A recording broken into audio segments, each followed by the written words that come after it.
Super India news TV में आपका स्वागत है। मैं हूं राजेश आर्य। आइए देखते हैं आज का विशेष समाचार। राजनीति के केंद्र में राहुल। कहना कठिन है कि राहुल की सदस्यता जाने से विपक्षी दल कांग्रेस के नेतृत्व में एकजुट हो पाएंगे या नहीं, लेकिन कांग्रेसी कार्यकर्ता आंदोलित हो सकते हैं। मानहानि के एक मामले में सूरत की अदालत से 2 वर्ष की सजा पाए राहुल गांधी की संसद सदस्यता समाप्त होना उनके साथ साथ कांग्रेस के लिए भी एक बड़ा झटका है।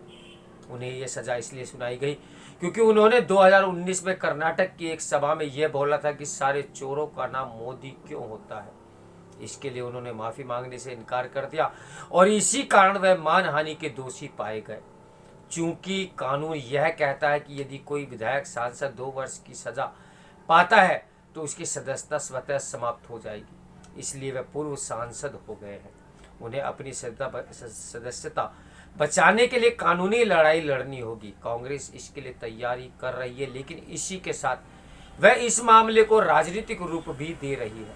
राहुल जिस तरह ये काम कर रहे हैं या ये कह रहे हैं कि सत्य उनका भगवान है और वह भारत की आवाज़ के लिए लड़ते रहेंगे, उससे यह साफ है कि वे कानूनी मामले को राजनीतिक रूप देना चाहते हैं। यह समय बताएगा कि इसमें उन्हें कितनी सफलता मिलेगी, क्योंकि तथ्य तो यही है कि अदालती सजा के कारण उनकी सदस्यता गई है। यदि उन्होंने अपनी अपमानजनक टिप्पणी के लिए माफ़ी मांग ली होती तो वह बच सकते थे, लेकिन उन्होंने इससे इनकार कर दिया है। राहुल गांधी किसी के खिलाफ कुछ भी बोलते रहते हैं। ये सही है कि चुनावों के दौरान नेता बढ़ चढ़ कर बोलते हैं, लेकिन इसकी भी एक सीमा होती है।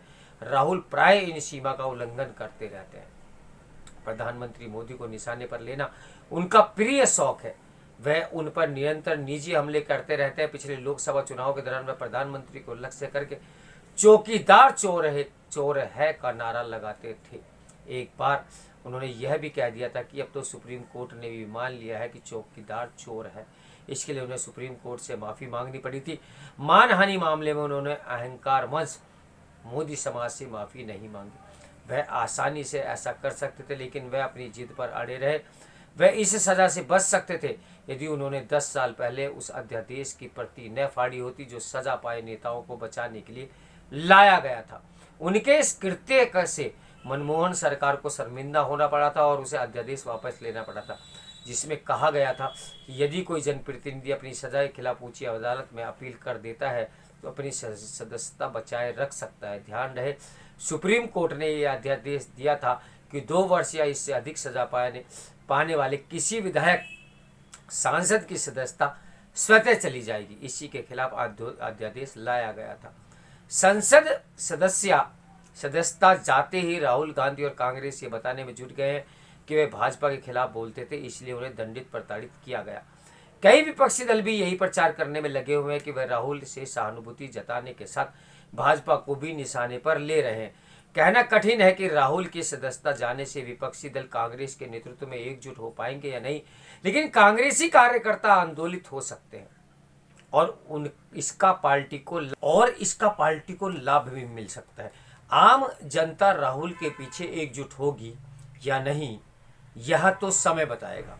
यदि जनता उन्हें एक ऐसे नेता के रूप में देखती है जो भाजपा को चुनौती दे सकता है, तो कुछ विपक्षी दल भी उनके पीछे खड़े हो सकते हैं। राहुल गांधी इस समय अपनी लोकसभा सदस्यता जाने के कारण चर्चा के केंद्र में है। इसके पहले वे लंदन में दिए गए बयानों के कारण चर्चा में थे। उन्होंने लंदन में जो कहा था कि भारत में लोकतंत्र खत्म हो गया है और फिर भी अमेरिका और यूरोप मौन है। भाजपा का कहना है कि उन्होंने भारत का अपमान किया है और इसके लिए उन्हें माफ़ी मांगनी चाहिए। भाजपा ने इन मांग पर इतना जोर दिया कि संसद नहीं चलने दी। इस मांग के जवाब में विपक्ष अदानी मामले की जांच जेपीसी यानी संयुक्त संसदीय समिति से कराने पर जोर देता रहा है। पता नहीं अब संसद चल पाएगी या नहीं, लेकिन इतना तो है ही कि विपक्ष के बीच कटुता और बढ़ती दिख रही है।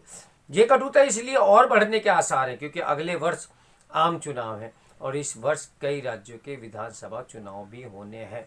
फिलहाल कांग्रेस यही मानकर चल रही है कि पहले राहुल गांधी की भारत जोड़ो यात्रा, फिर लंदन में दिए गए बयान के कारण भाजपा का उनकी माफ़ी पर जोर देना और अब उनकी सदस्यता चले जाने से उन्हें राजनीतिक रूप से लाभ मिलेगा। लेकिन इसमें संदेह है कि सभी विपक्षी दल भी इसी नतीजे पर पहुंचेंगे। अभी कुछ ही दिनों पहले तृणमूल कांग्रेस के नेता ममता बनर्जी ने कहा था कि राहुल प्रधानमंत्री मोदी के लिए सबसे बड़ी टीआरपी है। उनका यह भी कहना था कि भाजपा अपने राजनीतिक फायदे के लिए राहुल को जरूरत से ज़्यादा महत्व दे रही है। ममता बिना कांग्रेस को के लिए तीसरा मोर्चा बनाने को भी पहल कर रही है।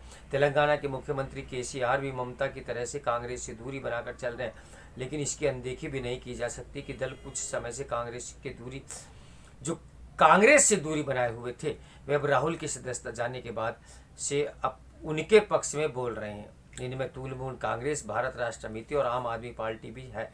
शायद भाजपा भी इसे समझ रही है कि शायद वह इस पर बल दे रही है कि राहुल की सदस्यता ओबीसी समुदाय का अपमान करने के कारण की गई है और उन्हें सजा उसने नहीं, अदालत ने दी है। कांग्रेस और भाजपा की ओर से एक दूसरे के खिलाफ जो माहौल बनाया जा रहा है उससे जनता कितना प्रभावित होती है, इससे तो यह तय होगा आने वाले दिनों में राजनीति किस दिशा की ओर जाती है। जो भी हो, फिलहाल राहुल राजनीति के केंद्र में दिख रहे हैं। तो मेरे साथ बने रहें सुपर इंडिया न्यूज़ टीवी की ब्रेकिंग न्यूज़ के लिए। नमस्कार, मैं हूं राजेश आर्य।